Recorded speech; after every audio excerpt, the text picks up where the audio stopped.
When did being passionate become a crime? When it got coupled with being knowledgeable. There is no bigger threat to the status quo than a population that is both educated and passionate. When did examining all sides of a question and exploring the nuance of issues become a crime? When it comes with the demand that others also recognize that nuance and resist the simple-minded temptation to reduce all issues to black and white. I love the poorly educated. I love the poorly educated. I love the poorly educated. Hey y'all, it's Sarah Maria. Welcome back to my channel where we break down the problem of consumerism and its intersection with other systems of oppression, taking a deep dive into how we can be more conscious consumers and people in general. Anti-intellectualism, the generalized distrust of experts and intellectuals. I heard there's an asteroid or a comet or something that you don't like the looks of. Tell me about it. A comet between 5 to 10 kilometers across that we estimate came from the Oort cloud. I'm using Gauss's method of orbital determination and the average astrometric uncertainty of 0.04. Whoa. The hell is that? This distrust is commonly expressed as deprecation of education and philosophy, and the dismissal of art, literature, history, and science as impractical, politically motivated, and contemptible. And we will never let the woke left take it away. In 1953, Ray Bradbury wrote Fahrenheit 451, a dystopian novel about a future American society where books have been outlawed and any that are found are burned by firemen, sometimes with their owners. Bradbury used the outlawing of books as a metaphor for a wider censorship of knowledge, and he was inspired by the society of his time, a society that stopped at nothing to prevent the spread of communism and leftist ideologies, resorting to political and ideological repression, censorship, and blatant lies being sold as truth. This was also the society that started to see the rise of mass media and television. The society that started to learn just how easy it is to placate and brainwash a society with a 24/7 stream of entertainment and short tidbits of so-called information. This is extremely dangerous to our democracy. This is extremely dangerous to our democracy. This is extremely dangerous to our democracy. This is extremely dangerous to our democracy. In the book, Bradbury writes, "The television is real. It is immediate, it has dimension, it tells you what to think, it blasts it in. It must be right. It rushes you on so quickly to its own conclusions your mind hasn't time to protest. What nonsense." He also wrote, "We bombard people with sensation. That substitutes for thinking." When you stop to think about all the ways we substitute thinking and all the ways we numb ourselves into apathy, it becomes easy to understand how our society is where it is today.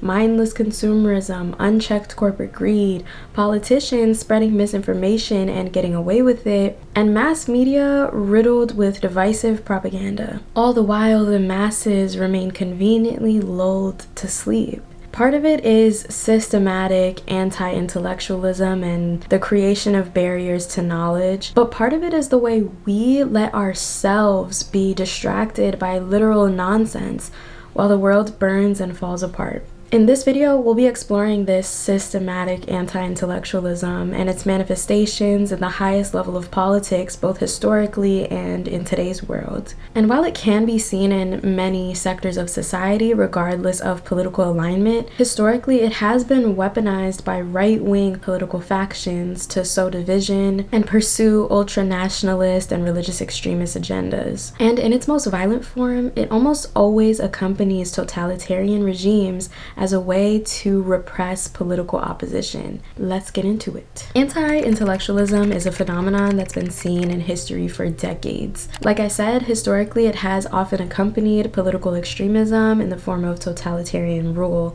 Think dictators like Hitler, Pol Pot, Stalin, etc. The rule of the Spanish dictator Francisco Franco saw the mass killing of the Spanish intelligentsia. Intelligentsia just refers to the class of university-educated people of a society who engage in the complex mental labors by which they critique, shape, and lead in the politics, policies, and culture of their society. These are the scholars, academics, teachers, journalists, and writers. Franco carried out a violent ideological repression during the Spanish Civil War and the years that followed it, in which liberals, socialists, and intellectuals were viewed as enemies of the state and thus had to be killed or imprisoned. The Francoist repression was motivated by the right-wing notion of social cleansing and ultranationalism, which meant that immigrants, Jews, Protestants, among many other groups, were also viewed as enemies of the state and thus had to be dealt with violently. Estimates suggest that around 200,000 civilians were killed during this time, and many of them were members of the intelligentsia. Similarly, under the Cambodian dictator Pol Pot and the Khmer Rouge, the Cambodian Communist Party, between 1.5 to 3 million people were killed in what is today known as the Cambodian genocide. The Khmer Rouge wanted to restructure the entire Cambodian society and economy into a classless agrarian-based system.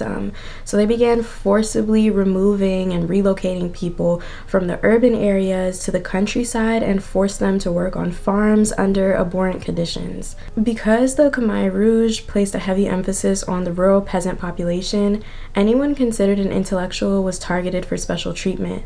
This meant teachers, lawyers, doctors, and clergy were the targets of the regime.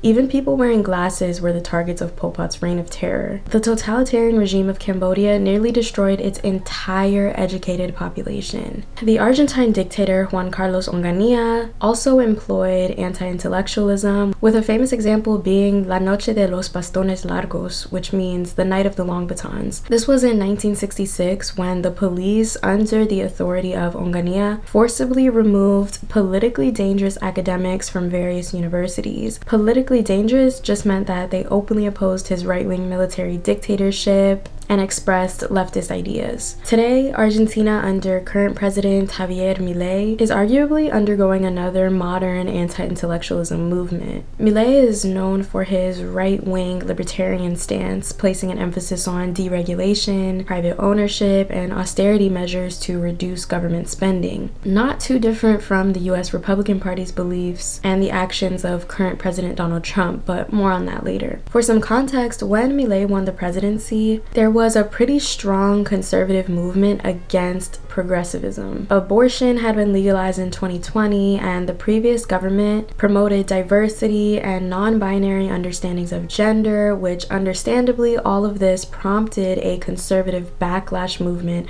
of which Milei was a part of. This is reflected in the strong male support that the libertarian garnered, but especially among young men under 30, one of his main electoral bases. So Milei effectively combined this conservatism and rejection of progressive values with rejection of big government, with the emphasis on deregulation, private ownership, and all that stuff. Thus, he's a prime example of a right-wing libertarian. Politicians, whom Milei calls the caste, were the primary targets of attack in his campaign. His conception of caste, in turn, also included the beneficiaries of progressive policies, such as academics, artists, public media journalists, and even state employees, who are perceived as privileged actors disconnected from the rest of the country. Like other extreme right-wing leaders, Milei roused an anti-elitist and anti-intellectual discourse that he has used to defend himself against criticism. As a result of Milei's policies, Argentina is experiencing substantial job losses and funding cuts in the scientific world, as well as an attack on public universities and education. His government eliminated the Ministry of Education and removed various measures that gave teachers the ability to negotiate their salaries. Now, thousands of teachers have fallen below the poverty line. This sounds fairly similar to the attack on education and research that we're seeing under the current Trump administration. Much more can be said about this, and I will link the article below for you to read more on the systematic dismantling of education in Argentina and the implications of that. But for the purposes of this video, I'm just giving this historical global context to establish the long-standing connection connection between anti-intellectualism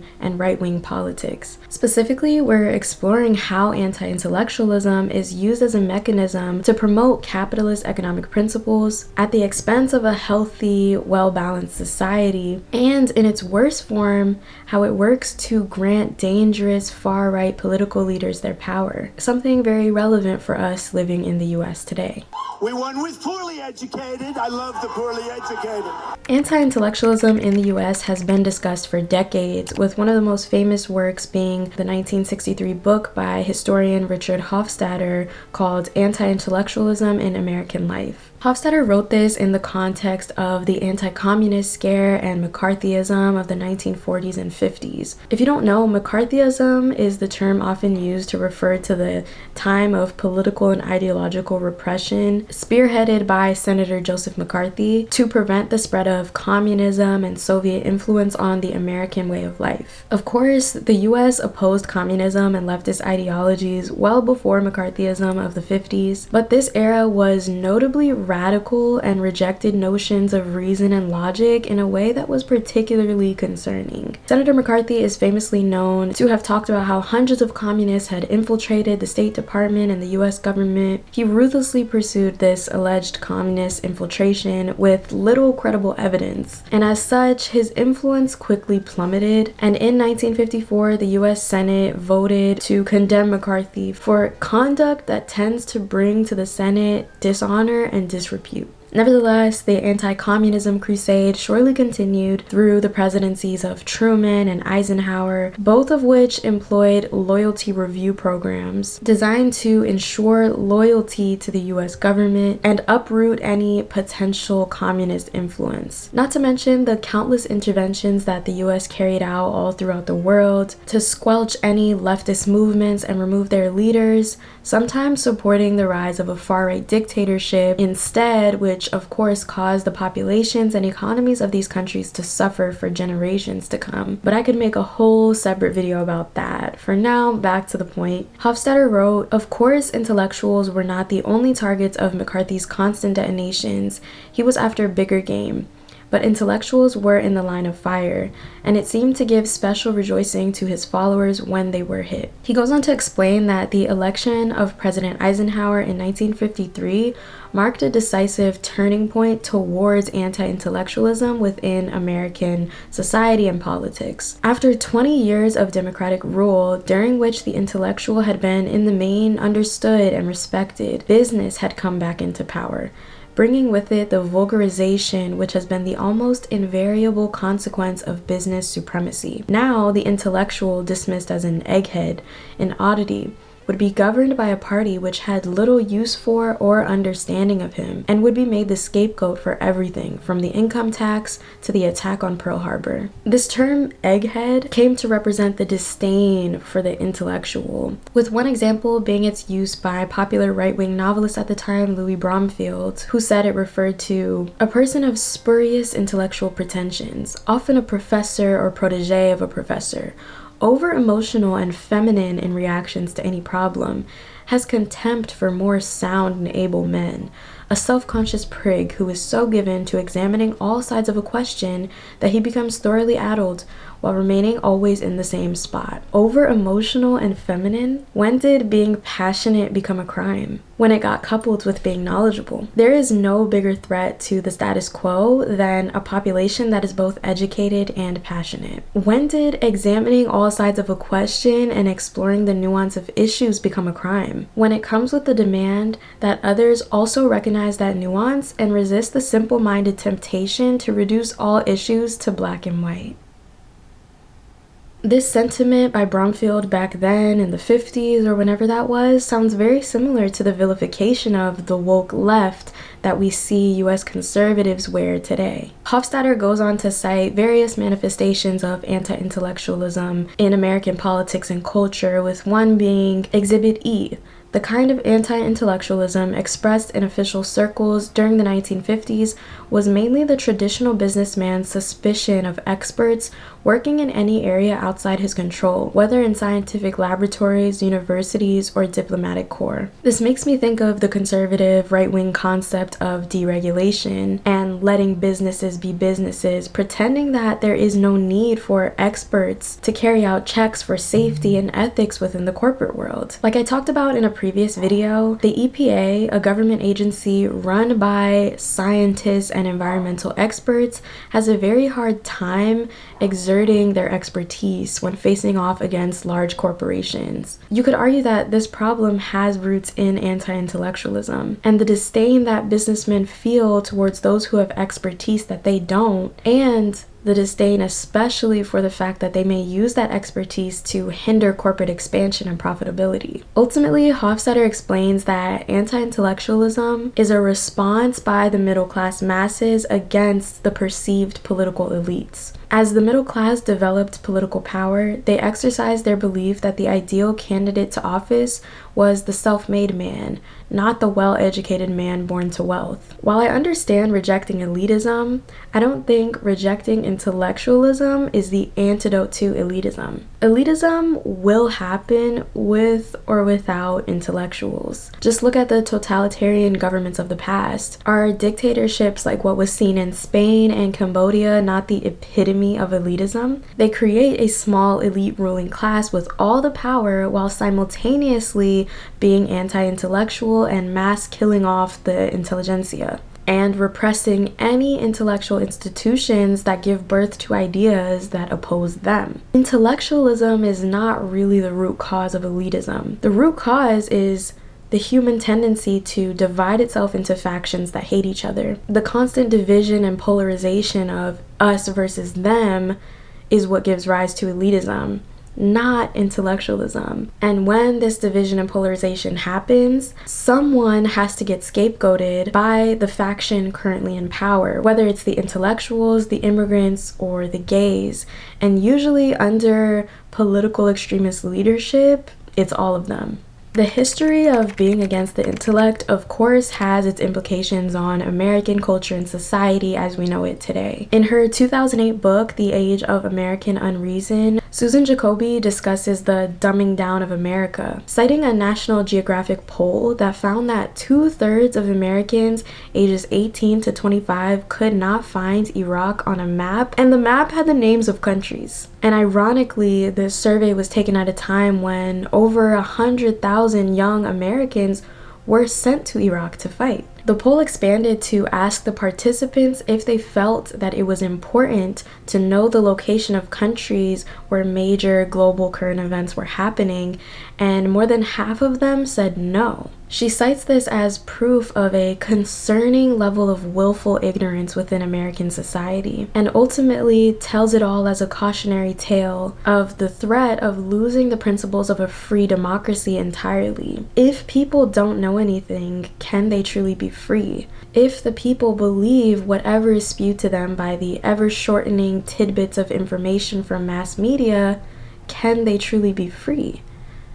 The answer is no. In 2008, Richard D. Hefner sat down with Jacoby to discuss these very ideas. I've had left-wing talk show hosts ask me, don't I think that George Bush is responsible for the dumbing down of America? No, I don't. I think that anybody with Bush's lack of intellectual curiosity, inability to speak a decent English sentence, that he could be considered for the presidency, is a reflection of the dumbing down of our culture, not a cause. George Bush, the sitting president at the time, was known for distancing himself from expertise. Shortly after he was elected, a group of 400 economists, including 10 Nobel Prize winners, banded together and made a public announcement opposing his tax cuts of 2001, but they still went through. Similar to how many expert economists today agree that Trump's tariffs are not going to be good for the economy, and yet that's not stopping him from going through with them. Virtually all economists think that the impact of the tariffs will be very bad for America and for the world, said Joseph Stiglitz, an economics professor at Columbia University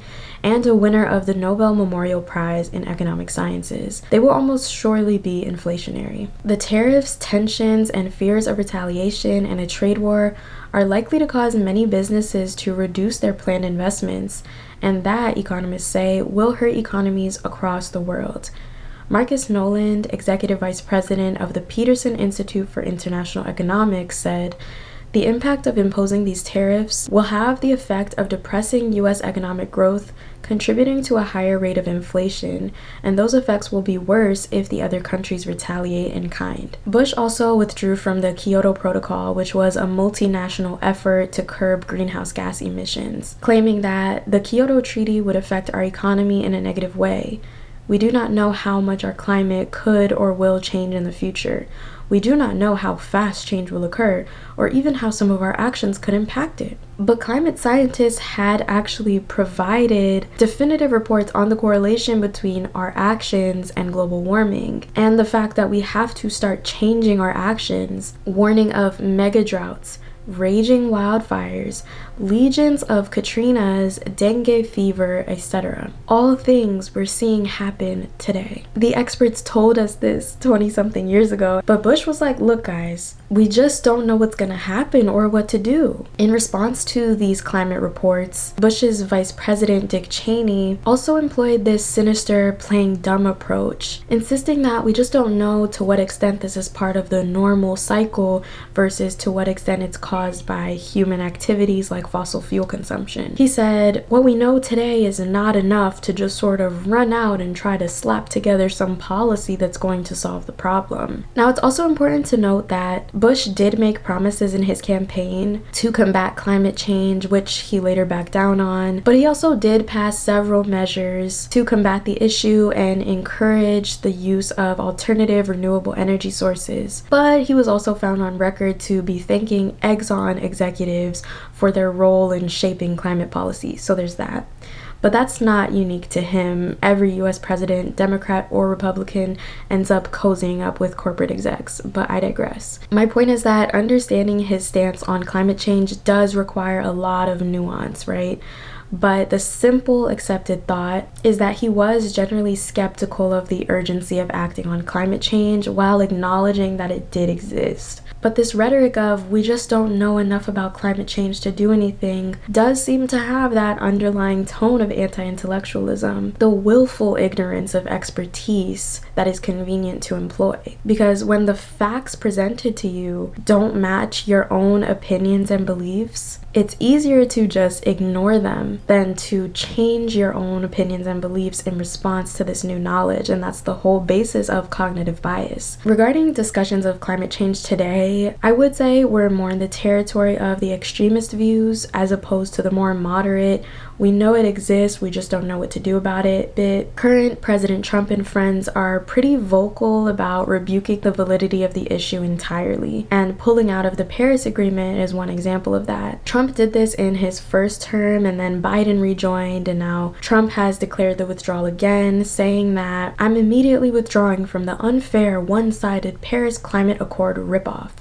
The United States will not sabotage our own industries while China pollutes with impunity. Basically, the simple-minded understanding saying economic interests and the competition with China is real and whatever you climate scientists are saying is fake. But even regarding the economy, David Waskow, leader of international climate policy and politics at the World Resources Institute, says, leaving the accord could prove damaging by potentially sidelining the US from some clean energy and green tech markets and reducing leverage with other countries.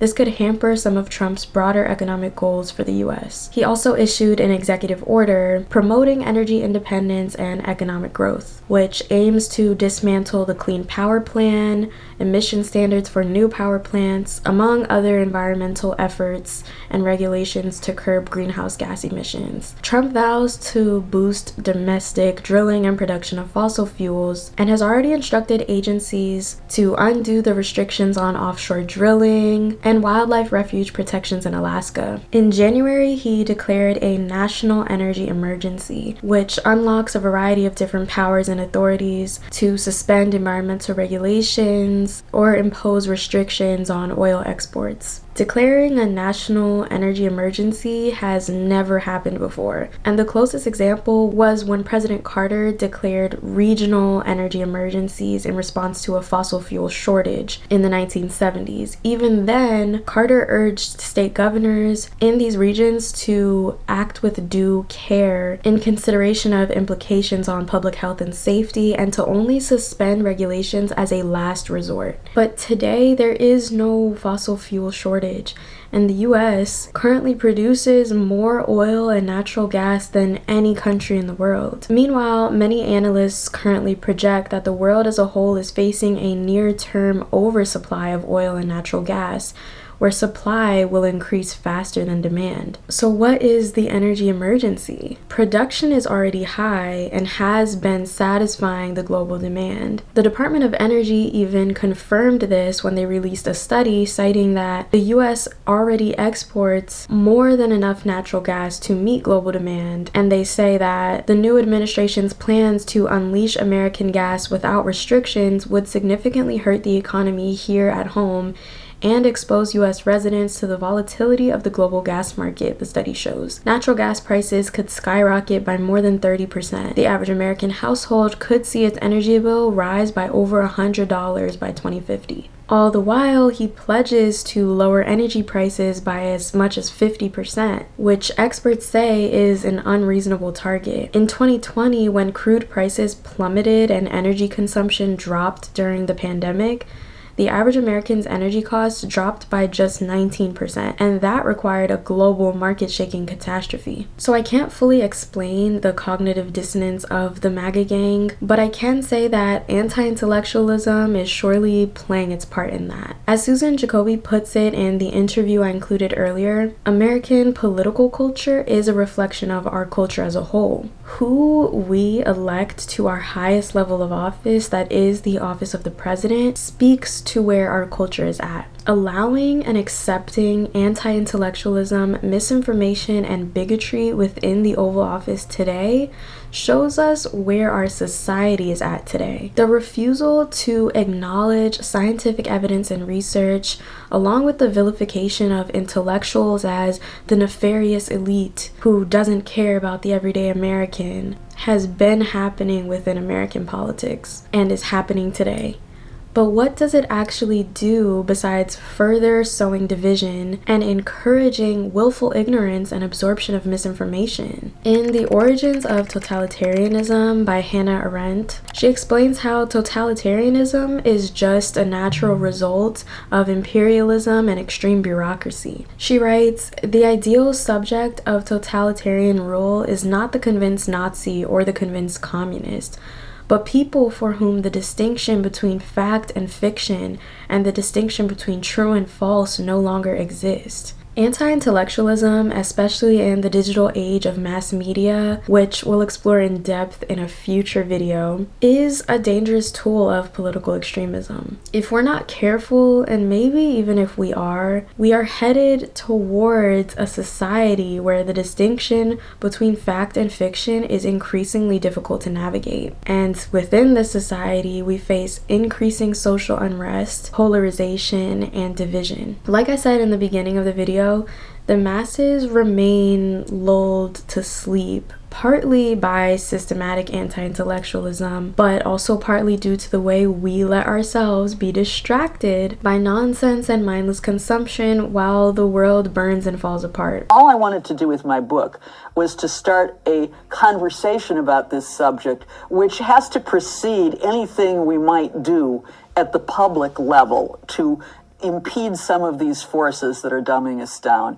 And one of that conversation has to be about how we use our own time. In our households, we have the time to have television on 7 hours a day. Of course you don't have time to read books. Of course you don't have time to think quietly. That, I believe, is the first force dumbing down our culture. Being a conscious consumer doesn't just mean boycotting unethical, greedy corporations like Amazon and Shein, although we should all be doing that too. But it also means being conscious of where you're allocating your attention and asking yourself if your habits are enriching your mind and expanding your consciousness, and if they're not, you do have a responsibility to do something about it. And it doesn't have to be big radical changes. You can and should still watch your shows, play your video games, have your leisure time, but maybe you could start with replacing TV time with reading time once a week. Maybe you could decide to not be on your phone after a certain hour as you prepare to sleep. You can start small, but for the sake of preserving our collective intellect, you do have to start. With that, I know I've given you a lot to think about, read about, reflect on.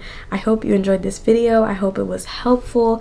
Please let me know your thoughts in the comments. I would love to hear them. I also did want to mention a small business that I am partnering with called Eclectica, which is actually where I got these earrings that I have on. Moving forward, as my platform grows, I am going to be very conscious and very critical of companies that I choose to partner with and companies that I allow to use my platform here as leverage. So the owner of Eclectica, her name is Xiaoyan, reached out to me in a beautiful detailed email about her business and the values that her business is built upon, which is centered around ethical labor, ethical business practices, sustainability, and consciousness. And on her website, she has all the details of the values that her business is built upon.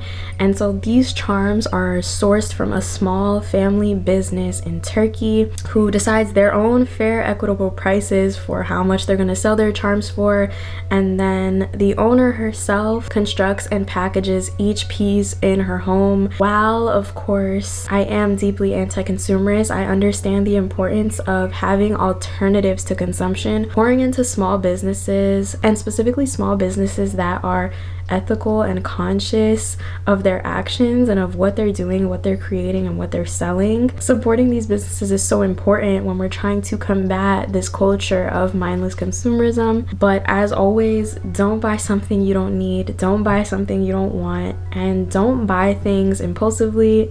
Think about it before you purchase. Don't buy things that you're not sure you're gonna really use and love. If you are interested in checking out Eclectica, the link is below. I do have a code, Sarah Maria 10. Yeah, if you like conversations like this, be sure to check out some of my past videos and hit the subscribe button and turn on your post notifications so you can be notified every time I upload in the future.